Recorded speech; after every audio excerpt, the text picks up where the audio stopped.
안녕하세요. GroundX에서 DevOps 팀에 있는 DevOps 엔지니어인 어스틴입니다. 안녕하세요. 그라운드엑스에서 데브옵스 엔지니어로 클립과 카스 인프라를 구축한 제이드입니다. 이번 세션에서는 저희가 인프라를 코드처럼 어떻게 관리하고 있는지 소개하고자 합니다. DevOps 팀이 GroundX에서 하고 있는 일을 크게 본다면 공통된 개발 문화를 만드는 것과 러깅과 모니터링, 자동화, 보안, CI/CD과 인프라가 있습니다. 오늘은 저희 제품의 특별한 챌린지 해결하기 위해서 Infrastructure Provisioning 어떻게 하고 있는지, 그리고 애플리케이션 운영을 위해서 어떤 Orchestration 툴을 사용하고 있는지 소개하고자 합니다. 이제 제이드께서 저희 제품과 그 제품 준비하면서 있었던 챌린지를 소개해 주시겠습니다. 설명 감사합니다. 먼저 저번 연도부터 이번 연도까지 이 세션의 배경이 되는 그라운드엑스에서 주로 구축했던 서비스들과 도전 과제입니다. 먼저 블록체인 어플리케이션에서 지갑에 해당하는 클립과 클레이튼 API 서비스인 카스가 있고 그 기반이 되는 블록체인 플랫폼인 클레이튼이 있습니다. 전체적인 아키텍처를 컴포넌트 단위로 보게 되면 블록체인 어플리케이션에 해당하는 클립은 카카오 더보기 탭에서 제공되는 서비스로 크게 백엔드, 프론트로 구성이 되는 일반적인 어플리케이션의 형태입니다. 여기서 사용자가 클레이 잔고를 조회하거나 다른 사람에게 클레이를 보내는 요청을 하면 클립은 카스에게 클레이튼 트랜잭션을 조회하고 디플로이하는 요청을 보내게 됩니다.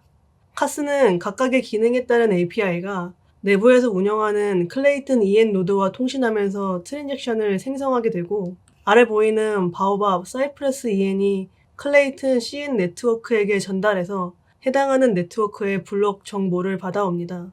이렇게 어플리케이션에서부터 블록체인 플랫폼까지 서로 유기적으로 연결이 돼야 하는 인프라를 설계와 구축을 할 필요가 있었고 몇 가지 챌린지가 있었는데요. 먼저 고가용성이 가장 중요했습니다.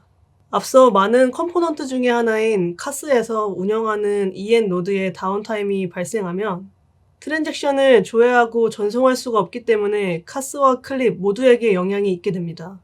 또한 블록체인이 ISMS나 ISO 27001 등의 규제가 들어올 수 있는 여지가 있고 클립의 경우엔 카카오톡이라는 대중이 사용하는 플랫폼에 들어가게 되다 보니 보안을 설계서부터 염두를 해야 했습니다. 그리고 개발하다 보면 항시 요구 조건이 변하고 추가되는 면이 있는데 이런 니즈를 인프라에 빠르게 적용할 수 있어야 스케줄에 맞게 런칭할 수가 있었습니다. 이 세 가지 챌린지들이 저희가 클립과 카스를 프로덕션 레벨로 만들면서 극복해야 하는 요소였고 앞으로는 인프라를 구축하기 위해 저희가 고민하고 노력했던 방법을 공유하려고 합니다. 먼저 인프라 프로비저닝에 대해서 살펴보겠습니다. 개발하고 서비스를 런칭하기까지 프로덕션 레벨의 인프라가 되기 위해서 확인해야 하는 것들을 체크리스트로 살펴봅시다. 어플리케이션이 필요한 디펜던시들을 설치하고 배포하는 방식에서부터 로깅과 모니터링 설정, 네트워크와 보안, 그리고 테스트까지 다 방면에서 준비를 해야 하고 이것보다 실제로 고려하는 것은 많을 것입니다. 이 중에 앞서 봤던 세 가지 챌린지에 해당하는 요소를 자세히 보면 고가용성을 위해선 스케일링이나 서버가 죽었을 경우를 위해 오토 스케일링과 리플리케이션 설정이 필요하고 더 크게 보면 데이터 센터가 마비됐을 경우를 위해 이 3중화가 필요할 것입니다. 보안에는 서브넷을 분리하여 네트워크 구성을 안전하게 설정해야 하고 SSL 통신에 필요한 인증서 관리나 IDC 등 다른 망과 통신할 때 VPN, 다이렉트 커넥트 등으로 안전한 연결을 해야 하며 컴플라이언스를 만족시킬 수 있는 아키텍처여야 합니다. 개발 속도를 맞추기 위해서는 설계한 인프라를 쉽게 띄울 수 있어야 하고 변경사항을 바로 반영할 수 있어야 합니다. 저희는 주로 AWS 기반으로 인프라가 구성이 되어 있는데 이러한 조건을 맞추기 위해서는 그리고 어플리케이션 자체에서 쓰는 서비스를 나열하면 개수만 40가지가 넘습니다. 이 모든 것을 AWS 콘솔에서 구축한다고 생각해보면 그동안의 경험으로 보아 시간도 많이 들고 관리하기에 어려움이 있을 것이라 판단했습니다. 하나의 환경만 필요하진 않겠죠. 대부에서부터 프로덕션까지 보통 인프라 구조는 거의 유사하지만 약간 다른 5벌의 환경이 필요하고 다 구축하고 나서 끝나는 게 아니라 운영을 해야 하는 부분이 있습니다. 이렇게 복잡도가 어느 정도 있는 똑같은 5벌의 환경을 가용성과 보안, 개발 속도를 맞춰서 구축, 운영을 하기 위해서 저희는 코드를 사용하기로 했습니다. 테라폼은 인프라스트럭처 프로비저닝 툴 중에 하나로 지금은 네트워크에서부터 쿠버네티스, 데이터베이스와 로드 밸런서 등 필요한 모든 인프라를 테라폼 코드로 정의를 해서 구축 및 관리를 하고 있습니다. 테라폼 코드를 예로 들어 하나의 인스턴스와 LCL 역할을 하는 시큐리티 그룹을 만드는 것을 보면 리소스 인스턴스 안에 파라미터로 원하는 이미지 AMI와 사양을 지정을 하고 개발자가 접속할 수 있는 IP만 SSL 통신을 허용해주는 시큐리티 그룹을 만듭시다. 실행은 main.tf가 있는 디렉터리에서 테라폼 어플라이라는 커맨드로 왼쪽 코드에 명시된 대로 리소스를 생성하게 됩니다. 테라폼이 진짜 하는 일은 main.tf 파일 안에 코드를 읽어서 API 콜로 변형하고 AWS에 그 리소스들을 만들라고 전달을 하게 됩니다. 터미널에서 명시된 것처럼 두 개의 인스턴스와 시큐리티 그룹이 만들어진 것을 확인을 할 수가 있고 AWS 콘솔에서도 보면 시큐리티 그룹이 저희가 설정한 거에 맞게 들어가 있는 것을 볼 수가 있습니다. 이렇게 프로비저닝 할 수 있는 테라폼 코드를 파일로 구성하고 환경별로 분리하여 관리를 하고 있습니다. 테라폼을 사용하게 되면 저희가 필요했던 40개가 넘는 서비스, 리소스를 콘솔에서 일일이 설정 및 생성하는 것보다 들어가는 시간을 단축할 수 있고요. 같은 코드로 여러 번 인프라를 생성할 수 있어 일관성이 있는 환경을 만들 수가 있습니다. 또한 변경사항을 git 히스토리를 통해 언제 누가 무엇을 했는지 추적이 가능해 신뢰성이 있고 인프라를 만들 때부터 TF 파일에 정의가 되어서 무슨 환경에 어떤 리소스들이 설정되어 있는지 알아서 문서화가 됩니다. 저희는 테라폼을 모듈화해서 사용하고 있는데요. 모듈이란 건 간단하게 말하자면 여러 리소스들을 하나로 패키징한 묶음이고 예를 들어 인프라를 구성하는데 AWS에서 필요한 전체 리소스 중에서 가장 먼저 생성해야 하는 VPC와 네트워크 레이어 단에 필요한 것을 나열해 봤을 때는 VPC, Private Public Subnet, 라우팅 테이블, NAT 게이트웨이, 인스턴스 게이트웨이 등이 있겠죠. 이 리소스들을 다 열거하지 않고도 하나의 모듈로서 호출할 수 있습니다. VPC 이름이나 네트워크 대역 등 각 환경별로 변동적인 요소들만 명시해서 테라폼 어플라이를 하게 되면 아래와 같이 VPC, 서브넷 등 VPC를 구성하는 데 필요한 리소스들이 모두 생성이 됩니다. 저희는 이러한 VPC 모듈을 인프라의 베이스가 되는 베이스 레이어로 보고 쿠버네티스 관리 서비스인 EKS 모듈을 추가해 하나의 main.tf 파일로서 관리합니다. 그리고 프론트엔드 프로젝트를 구성할 때 주로 사용하는 스태틱 사이트 모듈과 RDS나 캐시 등 어플리케이션별로 필요한 서비스를 API로 패키징하여 모듈을 호출하게 됩니다. 이렇게 레이어를 베이스와 어플리케이션으로 분리한 이유는 리소스들을 묶어서 관리하기 때문에 만약 어플리케이션에 해당하는 리소스의 수정이 발생했을 때 베이스 안에 있는 리소스의 영향을 최소화하기 위해서입니다. 이러한 테라폼 코드는 두 개의 레포에 있는데요. 코드와 컨피그를 분리하여 관리하고자 하였습니다. 먼저 environment 레포에는 데브에서부터 프로덕션까지 환경별로 모듈을 호출하는 컨피그 파일이 존재합니다. 모듈 레포에는 리소스들이 특성에 따라 패키징 되어 있는데 예를 들어 스태틱 사이트라는 모듈은 S3, 클라우드 프론트 같은 정적 컨텐츠를 호스팅할 때 필요한 리소스들이 들어있어 저희가 공통된 프론트 스택으로 사용하고 있습니다. 그래서 프론트는 각 어플리케이션이 공통으로 사용하는 스태틱 사이트 모듈과 CI/CD에 사용할 IAM 유저를 만드는 CI 유저라는 모듈을 호출하고 백엔드에 해당하는 API는 프로젝트 디렉터리 안에 클립 API 모듈에서 RDS나 캐시, SES 등을 생성합니다. 또한 테라폼의 장점 중에 하나가 오픈소스 커뮤니티가 활성화되어 있다는 점인데 모듈도 오픈소스로 공개된 것이 많아 VPC나 EKS 같은 경우에는 테라폼 레지스트리에 있는 모듈을 사용하고 있습니다. 이렇게 그라운드X에서 테라폼으로 인프라를 구축하고 운영하고 있지만 테라폼을 사용하는 것은 쉬운 일은 아닙니다. 처음 도입하고 작성할 때는 콘솔에서 바로 생성하는 것보다 훨씬 더 많은 시간이 들어가게 되고 프로덕션인 경우 급하게 작업해야 하는 일이 있을 때 콘솔에서 바로 작업을 진행하다 보면 테라폼으로 적용하면서 충돌이 생기기도 합니다. 저희는 이러한 문제를 문화나 프로세스 정책으로 풀어나가려고 합니다. 테라폼으로 만들어진 리소스를 콘솔로 변경하는 것은 쉽지만 그렇게 한 번, 두 번 하다 보면 테라폼 코드는 최신이 아니게 되고 다른 멤버들이 테라폼으로 리소스를 변경하려고 할 때 충돌이 나게 되겠죠. 다소 러닝 커브가 있더라도 모든 팀원이 테라폼을 사용해서 리소스를 생성하고 변경할 수 있는 프로세스를 구축해야 합니다. 테라폼이 굳이 필요하지 않은 리소스들도 있을 테니 샌드박스 AWS 어카운트를 따로 구성하여 테라폼으로 구성해야 하는 AWS 어카운트와 분리하는 방법도 있습니다. 그리고 CI/CD를 적용할 수도 있는데 유료인 테라폼 엔터프라이즈나 오픈소스인 아틀란티스를 활용하면 인프라를 변경하는 주체를 개발자들이 아닌 CI 툴에서만 가능하도록 한 곳으로 통합시킬 수 있습니다. 지금까지 인프라의 프로비저닝 구축에 대해서 설명드렸습니다. 앞으로는 오스틴께서 어플리케이션 오케스트레이션에 대해서 설명해 주시겠습니다. 네, 설명 감사합니다.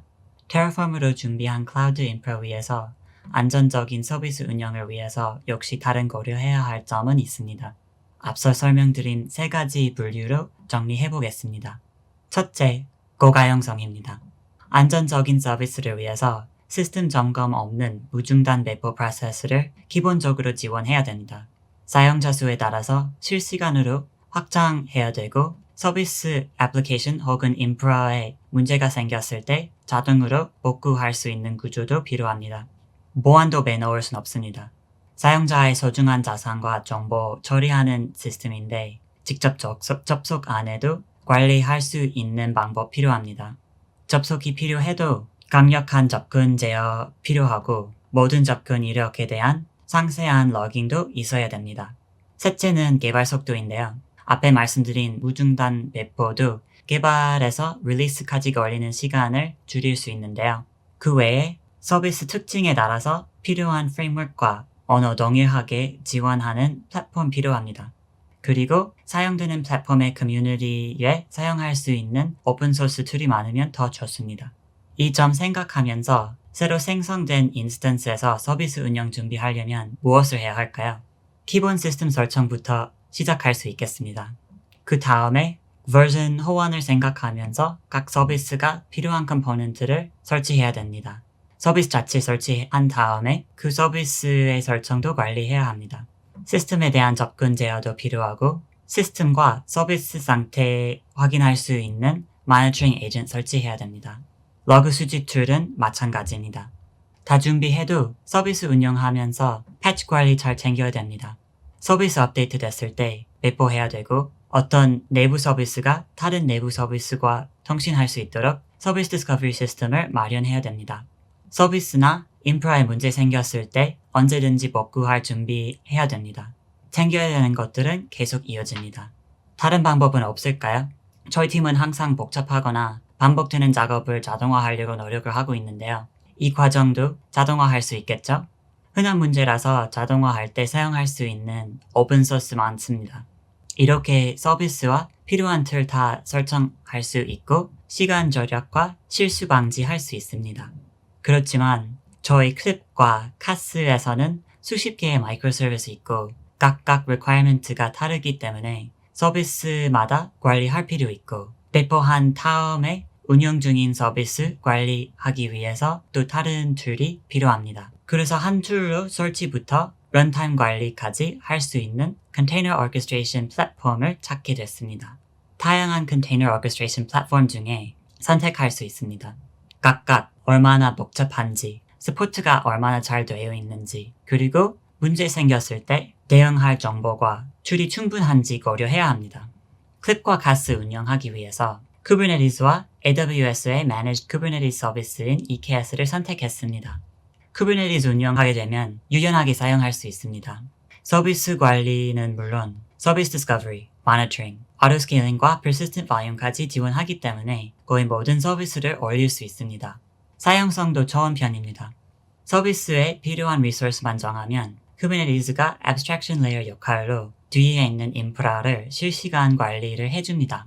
특히 EKS의 경우에는 마스터노드 매니지먼트 부담 없이 쿠버네티스 사용할 수 있습니다. 마지막으로는 쿠버네티스의 생태계가 굉장히 잘 되어 있습니다. 작년 Cloud Native Computing Foundation 설문조사 참여자 중에 78%가 운영 환경에서 쿠버네티스 사용한다고 했습니다. 그 중에 EKS를 제일 흔하게 사용한다고 대답을 했습니다. 운영 환경에서 많이 사용돼서 다른 사용자의 경험으로 배울 수 있고 만들어진 오픈소스 툴들을 활용할 수 있습니다. 이제 쿠버네티스로 애플리케이션 인프라를 어떻게 관리하고 있는지 설명드리겠습니다. 테라폼으로 준비된 3가지 쿠버네티스 노드부터 시작합니다. 쿠버네티스에서 YAML로 서비스와 환경 설정합니다. 리소스 종류는 다양하지만 그 중에 3가지 소개해드리겠습니다. 첫 번째는 deployment입니다. deployment는 일정량의 서비스 파드를 유지하는 역할을 합니다. deployment로 어떤 컨테이너 이미지를 몇 개 돌릴지, 그리고 어떤 환경과 CPU, 메모리와 같은 어떤 자원이 필요한지 정할 수 있습니다. deployment 리소스를 적용하면 클러스터가 deployment 내용에 맞는 파드를 시작합니다. 여러 개의 deployment로 여러 개의 마이크로서비스 관리할 수 있습니다. 둘째, 서비스 리소스로 서비스 디스커버리 할 수 있습니다. 서비스는 deployment로 관리하는 여러 개의 파드를 하나인 것처럼 사용할 수 있게 endpoint를 제공합니다. 이 endpoint는 서비스 상태 체크에 따라서 정상 상태인 파드로만 연결합니다. 서비스는 외부와 내부 트래픽 둘 다 처리할 수 있습니다. 셋째는 ingress입니다. 외부 요청을 어떤 서비스와 연결할지 정하는 리소스입니다. ingress는 Layer 7 Load Balancer 설정을 위한 표준화된 인터페이스라고 보시면 되겠습니다. 커뮤니티에서 개발하는 컨트롤러로 다양한 Load Balancer 구현할 수 있습니다. 저희는 AirB를 선택했습니다. 이렇게 deployment, 서비스과 ingress로 애플리케이션 환경을 구현할 수 있습니다. 이제 운영하면서 쿠버네티스가 애플리케이션을 어떻게 관리하는지 보여드리도록 하겠습니다. 이렇게 구성된 시스템에서 어느 부분에서 장애가 이루어진다면 기본적으로 자동 복구가 됩니다. 예를 들어서 이 3개 노드 중에 둘째 노드의 연결이 끊어졌다고 가정을 하면 deployment 설정에 따라서 애플리케이션 파드를 정상적인 노드로 옮겨집니다. 새 파드 시작하는 동안 서비스가 다른 레플리카로 연결하기 때문에 사용자한테 주는 영향을 최소화할 수 있습니다. 방금 예상되지 않은 인프라 장애에서 복구하는 과정이었는데요. 이제 예상되지 않은 서비스 요청량 처리하기 위해서 설정한 auto-scaling 구조를 보여드리도록 하겠습니다. 이를 위해서 horizontal pod autoscaler resource 소개합니다. 이 리소스는 각 애플리케이션 파드한테 할당된 자원 중에 실시간 사용량이 특정 임계치 넘어가면 deployment를 수정하면서 레플리카 수를 자동으로 늘려줍니다. 이제 쿠버네티스가 새 파드를 시작할 때 어떻게 되는지 보여드리겠습니다. 왼쪽에 있는 deployment 리소스가 적용이 된다면 5개의 backend API 파드가 펜딩 상태로 넘어갑니다. 이때 쿠버네티스가 CPU와 메모리 충분히 있는 노드 찾아서 파드를 시작합니다. 보시다시피 3개의 파드가 시작되었지만 있는 3개의 노드에 리소스가 부족해서 2개의 펜딩 파드는 아직 남아 있습니다. 이 경우에는 어떻게 될까요? 이 문제 해결하기 위해서 쿠버네티스 프로젝트의 더 하나의 컴포넌트인 클러스터 autoscaler 소개하겠습니다. 클러스터 autoscaler는 리소스가 부족해서 펜딩 상태에 걸린 파드 있는지 체크를 해서 필요에 따라서 새 노드를 시작합니다. AWS에서는 클러스터 autoscaler가 autoscaling 그룹의 희망 인스턴스 수를 늘려서 AWS가 EKS 노드를 시작합니다. 노드 시작돼서 EKS 클러스터가 등록되면 나머진 파드를 시작되는 게 확인할 수 있습니다. 이렇게 horizontal pod autoscaling과 cluster autoscaling 같이 사용하면 다른 솔루션보다 더 정확하게 autoscaling 할 수 있습니다. 쿠버네티스 리소스로 서비스가 필요한 것만 정해주면 직접 관리하거나 자동화 만들진 않아도 서비스를 안전적으로 운영할 수 있습니다. 이 리소스들은 역시 애플리케이션 인프라를 정의하는 코드입니다. 그래서 애플리케이션과 같이 배포할 수 있는 프로세스가 필요합니다. 쿠버네티스로 서비스 배포할 때 사용하는 2가지 툴 소개드리도록 하겠습니다. 이 툴은 Helm과 CircleCI입니다. Helm은 쿠버네티스의 패키지 매니저입니다. 이 패키지는 차트라고 합니다. 차트가 쿠버네티스 리소스에 대한 템플릿이라고 보시면 됩니다. 설정할 수 있는 value 값을 이용해서 각 환경에 맞는 설정을 생성할 수 있습니다. 그 템플릿 언어 사용해서 큰 어려움 없이 도입할 수 있었고 다른 툴보다 생태계가 잘 되어 있어서 이미 만들어진 차트를 많이 사용할 수 있었습니다. 애플리케이션이 릴리스 될 때 CircleCI로 Docker 이미지를 자동으로 빌드하고 git commit hash로 이미지 태그를 지정합니다. 배포할 때는 CircleCI에서 commit hash와 환경에 맞는 values 파일로 Helm을 실행합니다. Helm은 이 값을 가지고 기존에 배포되어 있던 리소스를 필요에 따라서 수정을 하고 클러스터에서 새 버전의 바드가 시작할 때까지 기다려줍니다. 시작 못하는 경우에는 helm이 일정 시간 후에는 기존 설정 복구도 합니다. 나머지 챙겨야 할 부분을 Kubernetes Native Open Source 툴을 활용해서 많이 해결할 수 있었습니다. 예를 들어서 러그 수집 시스템을 직접 구축을 안 하고 Logging Operator이라는 프로젝트 이용해서 Kubernetes 커스텀 리소스로 수집 정책을 정하고 Logging Operator가 자동으로 수집하는 에이전트를 설치해줍니다. 협업팀들이 Kubernetes 리소스와 그 리소스의 상태를 볼 수 있는 웹 대시보드도 사용하고 있습니다. 그리고 민감한 비밀 정보를 저장하고 파드한테 제공하는 용도로 HashiCorp Vault도 사용하고 있고 Kubernetes와 연동이 잘 돼서 비슷한 솔루션을 직접 구현하는 시간을 절약할 수 있었습니다. 그리고 Kubernetes 사용했기 때문에 클러스터 안에서 요청 흐름을 조정할 수 있는 오픈소스 서비스 메쉬도 활용할 수 있었습니다.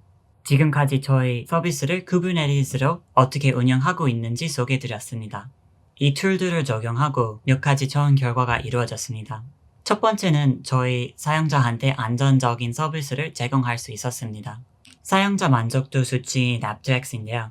이 구조로 클립 출시 후에 서비스 다운타임 없이 운영하고 사용자한테 보이는 영향 없이 다양한 서비스 업데이트를 성공적으로 했습니다. 애플리케이션 보안도 강화할 수 있었습니다. 모든 설정 변경에 대한 승인은 PR로 관리하고 기록은 commit log으로 남기고 있습니다. 관리자 권한 없어도 운영할 수 있어서 있는 권한도 최소화할 수 있었습니다. 마지막으로 개발 속도인데요. Terraform으로 환경 설정 시간을 애플리케이션 보안도 강화할 수 있었습니다. 모든 설정 변경에 대한 승인은 PR로 관리하고 기록은 commit log으로 남기고 있습니다. 관리자 권한 없어도 운영할 수 있어서 있는 권한도 최소화할 수 있었습니다. 마지막으로 개발 속도인데요. Terraform으로 환경 설정 시간을 많이 줄이고 실수나 환경 차이로 인한 오류 찾는 시간도 많이 절감할 수 있었습니다. 서비스 설정도 Kubernetes 리소스로 코드처럼 관리하고 있어서 애플리케이션 구조 변경을 더 빠르게 대응할 수 있었고 Kubernetes Native Open Source 툴을 활용해서 러그 수집, auto-scaling, 시크릿 관리 등 다양한 문제를 구현할 필요 없이 해결할 수 있었습니다. 지금까지 한 것들은 다음 작업의 기초 단계라고 보고 있습니다. 인프라 설정할 때 더 원활한 협업을 위해서 Terraform CI 연동할 예정입니다. 그리고 지금 무중단 배포하고 있고 자동 롤백 프로세스 있지만 버그와 성능 이슈의 영향을 최소화하기 위해서 스테이지 롤업 프로세스도 준비하고 있습니다. 마지막으로 복잡한 작업을 Terraform과 Kubernetes로 해결할 수 있었던 만큼 쓰는 툴 자체에 대한 테스트가 더 중요해졌습니다. 그래서 더 빠르고 안전하게 저희 툴들을 업데이트하기 위해서 애플리케이션처럼 클러스터에 대한 인테그레이션 테스트와 롤업 프로세스가 필요합니다. 지금까지 DevOps의 GroundX, 인프라도 코드처럼이었습니다. 저희 팀에서 하고 있는 다른 일에 대해서 궁금하신다면 세션 하나 추천드리고 싶은데요. 제목은 자유로운 영혼을 위한 자유로운 운영이고 조금 더 자유롭게 운영할 수 있는 툴을 소개하는 내용입니다. 많은 관심 부탁드립니다. 저희 발표는 여기까지입니다. 감사합니다.